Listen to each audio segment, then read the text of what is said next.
안녕하세요. 사진 찍는 회계사 김용호입니다. 오늘은 대형 회계법인 빅펌이라고 불리는 대형 회계법인의 부서별 업무 및 특징에 대해서 좀 말씀을 드릴까 해요.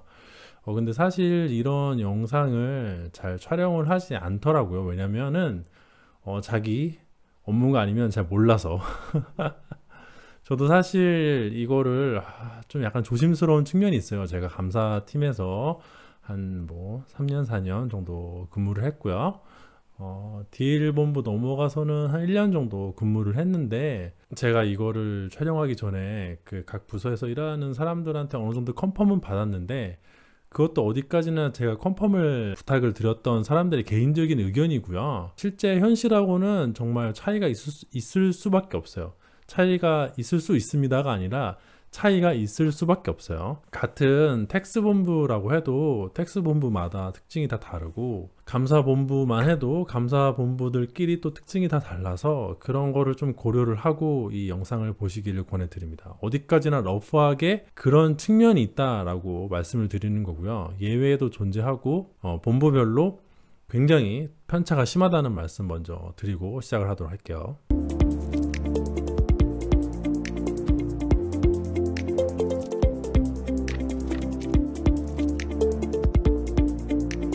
일단은 제가 크게 구분을 하자면은 감사, 딜, 텍스 이렇게 얘기를 하잖아요. 근데 거기에 QC 부서도 포함을 해야 돼요. QC는 조금 구분을 해서 살펴볼 필요가 있을 것 같습니다. 그리고 QC는 제가 컨펌을 못했어요. 일단 감사부터 시작을 할게요. 먼저 감사부터 하자면은, 감사는 다들 아시다시피 그 회계사 고유의 업무죠. 회계 감사를 하는 부서인데요. 어슈어런스라고 하기도 하고, 이 경우 같은 경우에는 우리나라 기업들이 대체로 12월 말 법인들이 대부분이라서 비시즌하고 시즌이 좀 명확하게 구별이 되는 편이에요. 이게 그 12월 31일 날 회계 기간이 끝나면은 보통 석 달 내로 보고서가 나가는 게 보통이거든요. 그래서 1월부터 3월까지가 진짜 바쁘고, 그 이외에는 그때에 비하면 조금 덜 바쁜 경향이 있습니다. 물론 이제 점차 비시즌하고 시즌의 어떤 그 차이가 줄어들고 있다고는 하지만은, 아무리 그래도 진짜 시즌이 되면 시즌은 시즌이네 라는 생각이 들 정도로 정말 바쁘거든요. 제가 근무하던 당시에는 거의 새벽 3시, 4시 퇴근하던 건 일상다반사였고요. 주말에도 거의 나왔고, 설에는 무조건 다 출근을 했어요. 설 당일날도. 가끔 안 나오는 행운아들이 있었는데, 저 같은 경우는 회계법인 다니면서 설 연휴에 단 하루도 쉬어본 적이 없어요. 하여튼 그렇습니다. 하는 업무는, 감사 업무가 어떤 건지는 제가 지난번 다른 영상에서 올려놨으니까 그 영상 참고를 하시고, 간단하게 얘기를 해드리자면은, 회사가 재무제표를 만들고요. 그거를 회계사 감사인이 가서 적정한지, 아니면은 내가 잘 이거를 받는지 안 받는지를 의견을 주는 업무라고 보시면 될 것 같아요. 그래서 그 업무 특성상 고객으로부터의 업무 압박은 좀 덜한 편입니다. 오히려 그 반대죠. 그러니까 업무 압박이라는 게, 고객이 이렇게 눈을 막 부릅뜨고 내가 고용한 회계사가 일을 열심히 하고 있나 이렇게 압박을 하는 걸 말을 하는데요. 상당히 그런 압박이 덜한 편이에요. 이게 그렇다 무조건 덜하지는 않고, 예를 들어 이런 경우가 있어요. 그 일본에 있는 모회사가 한국에 자회사를 만들었는데, 과연 이 자회사가 열심히 일을 하고 있는가를 검토를 해달라고 부탁을 하면은, 물론 저한테 돈을 주는 거는 그 한국에 있는 자회사이지만은, 사실상 진짜 고객은 일본에 있는 모기업이거든요. 그런 경우에 조금 업무 압박이 있어요. 잘 보고 있는가? 하지만은 일반적으로 한국에 있는 기업을 그러니까 진짜 고객을 감사를 하는 경우에는 업무 압박은 좀 없어요. 좀 살살 해주세요 이렇게 나오는데, 그게 무슨 업무 압박이겠어요. 하지만 반면에 상당히 리스키한 측면이 있습니다. 근래에 삼바라든지 대우조선해양이라든지 이렇게 굵직굵직한 뉴스를 보면 아시겠지만은, 감사를 제대로 못해서 감사 실패를 한 경우에는, 분식을 잡아내지 못했다거나 이러면은 거기에 대해서 징계도 받아야 되고요.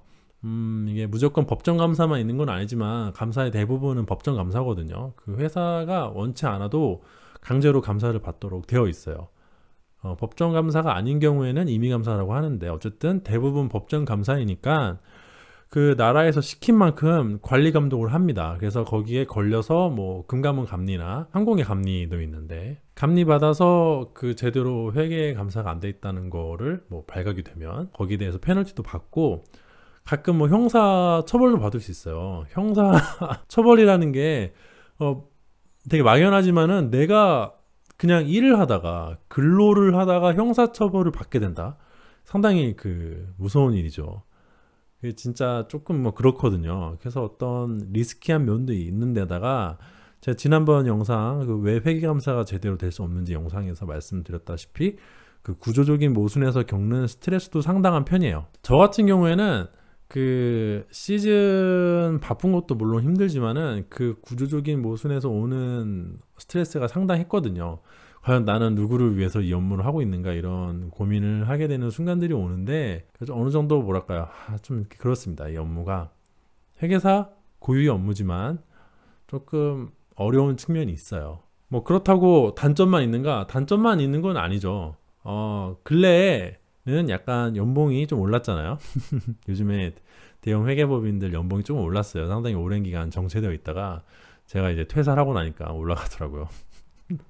그런데 이제 감사팀은 조금 더 페이를 더 주는 편이더라고요. 뭐 다른 법인은 그런지 제가 정확히는 모르겠는데 아무튼 뭐 이름 밝히긴 좀 그렇고 하여튼간에 그 감사법인은 조금 더 페이를 주는 경향도 있고 그리고 52시간 근무제가 도입이 됐잖아요. 그래서 이것도 법인 간에 좀 차이는 있는데 리플래시 휴가라고 시즌 때 어쩔 수 없이 야근을 하게 되니까 도저히 시즌 때는 야근을 하지 않고는 버틸 수가 없는데 그러다 보면 52시간이 넘어가거든요. 그래서 그 넘어간 시간을 카운팅을 해가지고 나중에 그 시간만큼 휴가를 줍니다. 제가 다니던 3일에서는 뭐 잘 시행이 되고 있는 것 같아요. 다른 법인은 잘 모르겠습니다. 근데 그게 쌓이면은 그 휴가 일수가 상당하거든요. 뭐 그런 정도 장점이 있을 수 있고 또 한 가지 특징이 그 비시즌 때 그 업무에 방해가 되지 않는다면은 굉장히 긴 기간 휴가를 낼 수가 있어요. 제가 취직을 하고 나서 지금까지 가장 길게 냈던 휴가가 한 2주인데 다 회계법인에서 냈던 휴가입니다. 비시즌 때 일이 없을 때 보통 6월 달이었거든요. 그때가 제일 한가하니까. 근데 뭐 딱히 뭐 용역이나 프로젝트 걸리지 않으면은 네, 갈 수 있는 거죠. 그래서 그때 뭐 유럽도 갔다 오고 그랬어요. 진짜 뭐 무급 휴가까지 써가지고 한 달 휴가를 내신 분도 제가 봤는데 일반 회사에서는 진짜 상상도 못할 일이죠. 다른 부서에서도 아마 좀 힘들 거예요. 이게 시즌이랑 비시즌 차이가 좀 이렇게 심한 감사 부서에서만 가능하니까 바쁠 땐 너무 바빠가지고 워라밸이 좀 무너진 측면이 있지만은 그래도 휴가적인 측면에서는 조금 자유롭다 말씀드릴 수 있을 것 같습니다. 물론 누차 말하지만 법인별로 본부별로 차이는 있어요. 제가 말씀드린 모든 내용에 있어서 아시겠죠? 참 그리고 감사본부라고 해서 감사만 하진 않아요. 감사본부라고 해서 감사만 하진 않고 용역이라고 표현을 하는데 그 감사팀에서 비시즌 때 그냥 놀지 않고 시즌 비시즌 구분이 없어지는 이유 중에 하나가 감사팀도 그러한 용역을 상당히 많이 하거든요. 특히 저는 용역을 굉장히 많이 했어요. 이게 상당히 피곤하긴 했는데 어쨌든 일도 많이 배웠고 재밌는 경험도 많이 했습니다. 그 대부분은 근데 재무실사예요. 그 감사팀이 하는 용역의 대부분은 재무실사고 가끔 뭐 컨설팅이라든지 뭐 정말 가끔은 막 그 콜 돌리는 그런 업무도 하게 되는데 그런 거는 굉장히 소수고 대부분은 재무실사 업무를 하는 것 같습니다. 제가 경험했던 바에 의하면 또 제가 아는 사람들이 경험했던 바에 의하면은 컨설팅이라든지 어떤 M&A에 참여하는 경우는 네, 거기까지는 모르겠고 하여튼 별로 없는 것 같아요. 이렇게 말을 하다 보면 말이 조심스러워지잖아요. 그래서 이런 방송을 안 하는 게 아닐까 싶긴 합니다만 대체로 러프하게 그렇다. 감사 업무가 주이지만은 용역도 하는데 그 용역은 대체로 재무실사다. 왜냐? 재무실사 업무는 감사하듯이 하면 뭐 어떻게 뭐 좀 비슷한 면이 있거든요. 물론 제가 딜본부에 가서 실제로 재무실사를 해보니까 감사팀에서 했던 거랑은 좀 초점이 다르던데 어쨌든 감사팀도 딜본부에서 하는 일종 용역을 하고 있다는 거 말씀드리도록 하겠습니다. 누차 강조하지만 지금 드리는 모든 말씀은 법인별로 본부별로 차이가 다 좀 있어요. 편차가 있다는 거 강조 또 강조하겠습니다. 그 다음은 이제 QC 부서에 대해서 말씀을 드려야 되는데, 이제 QC 부서가 퀄리티 뭐 컨트롤 그러니까 리뷰하는 부서예요. 센터에서. 일반 회계사가 감사팀에서 이제 업무를 하면은 자기 어사인이 주어지잖아요. 계정이. 예를 들어 내가 매출원가 담당자다 하면은 일단은 인차지가 제가 한 계정을 리뷰를 합니다. 그리고 그 위에 프로젝트 매니저가 팀 매니저, TM이 2차로 리뷰를 하고요. 그 위에 파트너가 또 3차로 리뷰를 해요. 그러니까 최소한 감사팀 내에서 3번 정도 리뷰를 하는데, 그러면 끝이냐? 그게 아니라 그 다음에는 이제 센터에 가서 리뷰 부서에 또 한 번 가가지고 리뷰를 마지막으로 받아요. 그러니까 최후의 리뷰를 해주는 부서가 따로 있다고 보시면 될 것 같아요. 감사팀이 아니라 별도 부서가 하고, 그 빅펌이 빅펌으로 있을 수 있는 커다란 이유 중에 하나가 이 QC 부서의 뭐랄까 존재라고 로컬에도 있어가지고 존재라고 하기보다는 그 퀄리티라고 하는 게 좋을 것 같아요. 굉장히 전문적으로 리뷰를 잘 하거든요. 이 부서가 다른 부서랑 한 가지 그 구분되는 점은 거의 외근을 하지 않는다는 점이에요. 감사팀도 그렇고 텍스도 그렇고 딜도 그렇고 거의 모든 회계법인에 있는 대부분의 부서는 외근을 상당히 자주 합니다. 사무실에 들어가는 날이 그렇게 많지 않아요. 이것도 뭐 본부별로 다르지만, 예를 들어 제 동기 분 중에 한 분은 그 금융회사 감사를 맡고 있는데 1년에 사무실에 들어가는 날이 한 달도 안 된대요. 대부분의 그 근무 일자를 자기 감사를 하는 금융회사에 가서 일을 하고 있고요. 거기 자기 책상도 있어요. 그러니까 어느 회사 직원인지 헷갈릴 정도인데, 어쨌든 간에 상당히 외근이 잦습니다. 뭐 지방에 출장도 많이 가고. 그런데 이제 QC 부서 같은 경우에는 출장을 거의 안 간다고 합니다. 제가 감사를 하면서 정말 그 어려운 클라이언트가 있어가지고 그게 좀 답이 좀 안 나왔어요. 이렇게도 확인이 안 되고 저렇게도 확인이 안 되니까 그 리뷰를 하던 QC 부서에서 답답하니까 직접 한번 현장을 방문해 보겠다 해서 온 적은 있거든요. 근데 진짜 그건 예외적인 경우고, 대체로는 그 외근을 하지 않고 사무실에서 일을 하시죠, 이분들이. 그러다 보니까 회식도 많이 안 한대요. 이게 회식이라는 게 클라이언트랑 하는 회식이잖아요. 그걸 거의 안 해요. 네. 팀 내부에서 회식을 할 수는 있겠지만은 아마 감사팀이나 뭐 다른 이런 부서처럼 회식을 할 일은 거의 없을 거예요. 게다가 요즘에는 김영란법 때문에 감사팀 같은 경우도 회식이 많이 없어졌다고 하더라고요. 더더욱 이 QC 부서 같은 경우는 회식이 없다고 보면 될 것 같습니다. 상당한 장점이죠. 그리고 페이퍼워크 위주라서 가끔은 너무 한가한 소리를 한다고 느껴질 때가 있어요. 일선에서 일하는 감사팀 회계사로서는 원칙적으로는 그 QC 부서 하는 말이 맞는 경우가 있는데, 그거는 그렇고 직접 와서 한번 해보시면 답이 없을 텐데 막 이런 상황도 생기거든요. 아무튼 간에 그런 원론적인 측면에서 검토를 해주는 부서라고 보면 될 것 같습니다. 이제 이 부서에서 근무를 하려면은 빅펌이니까, 빅펌 제가 특징이 예전에 노컬하고 다른 점이 글로벌 회계법인들하고 파트너십을 맺고 있다는 게 가장 큰 포인트라고 했잖아요. 그 글로벌 오디트 가이드라는 게 있어요. 예를 들어 제가 다니던 3일 같은 경우에는 PwC랑 파트너십을 맺고 있으니까 글로벌 PwC의 그 오디트 가이드가 있거든요. 이런 걸 저런 걸 해야 된다, 막 이렇게 절차를 하는 것도 있고, 뭐 하여튼 뭐 보고서의 어떤 모양이나 이런 것까지 컨트롤하는 뭐 그런 게 있는데, 아무튼 그런 게 있어요. 그런 게 있는데 그거를 잘 하고 있는지 그 검토를 합니다, 이 부서에서. 그러다 보니까 그런 글로벌 오디트 가이드는 영어로 되어 있겠죠? 그렇겠죠? 특히나 IFRS 도입한 이후에는 회계 기준이 원문이 영어로 되어 있잖아요. 물론 한국 회계기준원에서 한글로 번역을 해놨지만은 그 원래 원어 자체가 영어인데다가 그거를 해석하는 뭐 논문이나 이런 것도 다 영어거든요. 그러다 보니까 오디트 가이드도 영어지, IFRS 회계 기준서도 영어지, 그 기준서를 해설하는 뭐 해설서라든지 뭐 거기 관련된 논문 이런 것도 영어가 많거든요. 그래서 상당히 고도의 영어 실력을 필요로 해요. 이 부서에서 일을 하려면은 굉장히 영어를 잘해야 됩니다. 제가 지금 근데 감사 위주로 말씀드리고 있는데, 이 QC 부서에서 감사만 리뷰하진 않아요. 다른 것도 다 합니다. 하는데 이제 다른 측면은 제가 잘 몰라서 감사 위주로만 말씀드리고 있다고 보면 될 것 같아요. 그리고 여기 부서들은 바로 가는 경우는 거의 없다고 알고 있고, 보통 타 부서에서 경력을 쌓고 나서 그쪽 부서로 트랜스퍼를 하는 경우가 많은 걸로 제가 알고 있어요. 그래서 막 막내가 매니저고 막 이렇다고 하더라고요. 제가 봤던 리뷰하시던 분들도 다 이렇게 경력이 좀 저보다 훨씬 오래되신 분들이었거든요. 그 QC 부서에 뉴스텝 이나 뭐 2년차, 3년차가 있는 건 본 적이 없는 것 같아요. 뭐 제가 잘 몰라서 그런 걸 수도 있지만은 저랑 업무를 하던 리뷰를 해주시던 분들은 다들 연차가 좀 있으셨다. 상당히 높았다. 그레이드가. 라고 말씀드릴 수 있을 것 같습니다.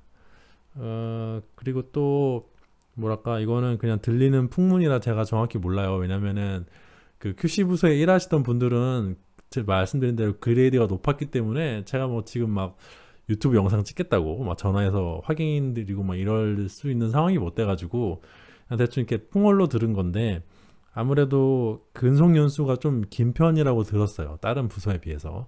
그 업무 만족도가 좀 높은 편이겠죠? 회계사들 이직해가지고 많이 하는 업무 중에 하나가 내부 감사인데 일반 인도에 가가지고 내부 감사하는 사람들 보면 대체로 그렇게 업무 만족도가 낮지가 않아요. 좀 있는 편입니다.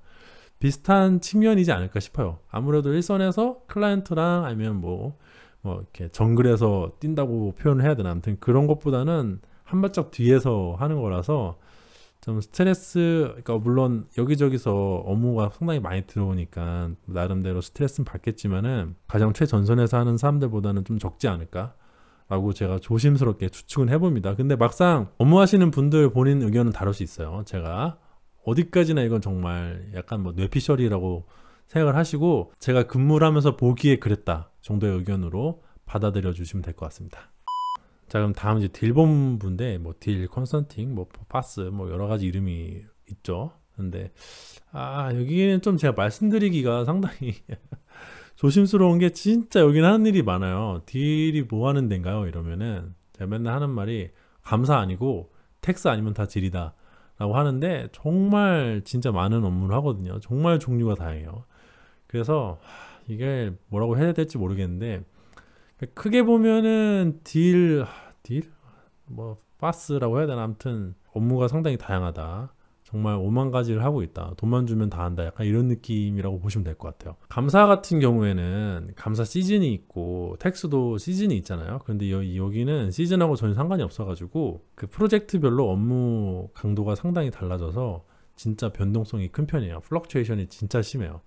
그래서 뭐 하나 좀 잘못 걸리면은 진짜 워라밸이 완전히 무너지고 장기 프로젝트 한번 빨려 들어가면은 뭐 한 달, 두 달 금방 가고 막 이럴 수도 있고 하여튼 뭐 왔다 갔다 합니다. 그래도 감사 시즌 최절정기보다는 덜 바쁜 것 같아요. 뭐 경우에 따라 다르겠지만 여기는 무엇보다 고객들로부터 업무 압박이 상당한 편이에요. 아까 감사는 반대라고 했잖아요. 근데 여긴 고객들이 필요에 의해서 고용을 한 상태이기 때문에 일을 똑바로 잘하나 안 하나 엄청 이렇게 감시도 하고 또 업무 결과물에 대해서 이거 가지고 되겠어? 막 이렇게 막 피드백을 주기도 하고 그렇습니다. 하는 업무도 그렇지만 제가 두 개 있을 때 가장 크게 와닿았던 차이점이 바로 그거였어요. 고객을 만족을 시켜줘야 된다는 거. 또 여기는 이쪽 업무는 회계사들의 고유 업무가 아니에요. 그래서 관련 업무를 다른 많은 직종들하고 경쟁을 해야 됩니다.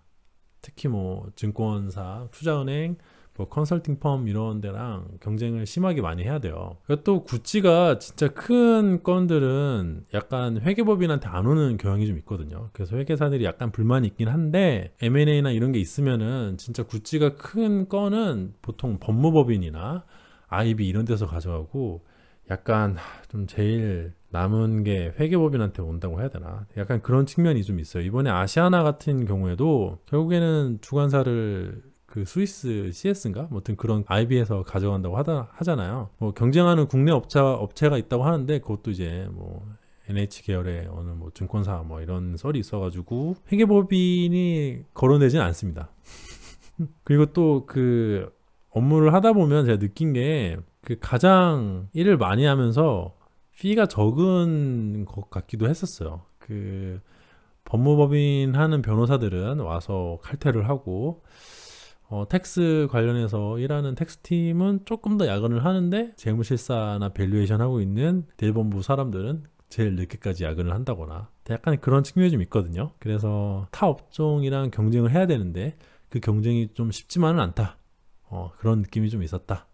감사할 때는 느껴보지 못했던 거라고 보면 될 것 같아요. 그리고 이 업무 같은 게 이게 참 업무 얘기를 해드려야 되나 싶긴 한데 저도 잘 모르겠어요. 저는 FDD, 뭐 CDD 그리고 컨설팅도 있고 회생 업무도 하고, 법원에 회생 업무 절차 들어갔을 때 이 회사를 죽여야 되냐 살려야 되냐라는 거를 법원에 있는 판사들이 잘 모르니까 회계법인한테 일을 맡기거든요. 그 일이 진짜 힘들어요. 왜냐면은 그 클라이언트는 법원이고 검토를 해야 될 대상은 지금 파산 절차를 진행하고 있으니까 거의 막장이잖아요.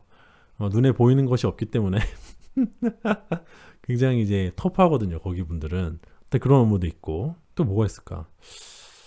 하여튼 뭐 진짜 종류가 많습니다. 제가 모르는 게 많아서 이 분야는 경력을 키워서 다른 제가 아까 말씀드린 뭐 증권사나 IB나 컨설팅 펌이나 이런 데로 이직하기도 쉽고요. 노력한 만큼 보상이 있는 본부인 것 같기도 하면서도 한편으로 동시에 경쟁이 너무 치열해서 조금 피곤한 같기도 하고, 또 여기서 진짜 언어 능력이 많이 빛을 발하는 것 같아요. 특히 영어가 진짜 중요한 것 같습니다. 이쪽은 더더욱. 제가 아는 게 너무 부족하고 업무 영역이 너무 넓은 나머지 이렇게 추상적으로 얘기 드릴 수밖에 없다는 거 이해 부탁드릴게요. 다만 여러분들 주의하실 게 그 본부 이름이 있잖아요. 예를 들어 뭐 컨설팅 본부가 있고 딜 본부가 있으면은 그 이름에 너무 얽매일 필요는 없을 것 같아요. 예를 들어 어떤 게 뭐 재무실사를 막 위주로 열심히 하는 본부가 있다고 쳐요. 이름도 막 대충 그런 이름이고. 근데 그런 데다가 컨설팅 업무 의뢰가 오면 하지 않느냐? 합니다. 예, 해요. 그리고 컨설팅 본부에 재무실사를 부탁하는 의뢰가 오면 안 하냐? 해요. 합니다. 그 진짜 뭐 너무 그게 막 되게 굉장히 어려운 게 있으면은 그쪽 관련된 부서 스페셜리스트를 이렇게 용병 쓰듯이 차출을 해가지고 도움을 받기도 하고 어쨌든 다 해요. 그쪽에 좀 치중해 있다는 거지, 회계사들은 전천후가 돼야 되는 면도 좀 있어가지고, 그러니까 예를 들어 개개인이 모든 업무를 할 수는 없더라도 그 팀에는 그쪽 업무를 할 수 있는 사람이 누군가는 있어서 일단 의뢰가 오면은 할 수는 있어요. 예. 그러니까 예를 들어 뭐 컨설팅 팀인데 그 팀에 가면 내가 뭐 밸류에이션이나 재무실사를 못하는 거 아닌가 라고 생각을 하실 필요는 전혀 없고요. 어쨌든 하게는 되더라고요. 그 컨설팅 업무를 주로 하는 본부라고 할지라도. 뭐 아무튼 그렇습니다. 자, 이제 마지막으로 텍스인데, 텍스 같은 경우에는 개인 사업 쪽 같은 경우에는 세무사들이 꽉 잡고 있어요. 회계사도 그 사무실 열면 세무사 사무소라고 열죠. 뭐 지금은 명칭을 사용하니 못하네 뭐 그런 말이 있지만은, 저 때까지는 회계사 시험에 합격을 하면은 세무사 자격증을 줬거든요. 저도 세무사 자격증이 있어요. 뭐 약간 이건 딴 얘기니까, 개인 사업 쪽은 세무사가 꽉 잡고 있고 그쪽이랑 경쟁을 해야 되지만은 법인 쪽은 회계법인이 좀 더 꽉 잡고 있다고 보시면 될 것 같습니다. 세무법인은 세무법인도 물론 업무를 하는데 제가 보기에는 회계법인이 법인 쪽 업무는 더 세게 꽉 잡고 있는 것 같아요. 이 경우는 상당히 진짜 전문적인 영역이라서 세무사를 제외한 타 직종하고는 그렇게 크게 경쟁을 할 그게 없어요. 예. 그리고 제가 느낀 게 뭐냐면은 용역을 하면서 예를 들어 뭐 재무실사를 한다거나 재무 분석을 한다거나 이런 거를 막 얘기를 하면은 그 클라이언트나 뭐 아니면 거기 참여하고 있는 다른 파티에서 뭐라 막 얘기를 해요. 야, 그거는 아니지 않냐?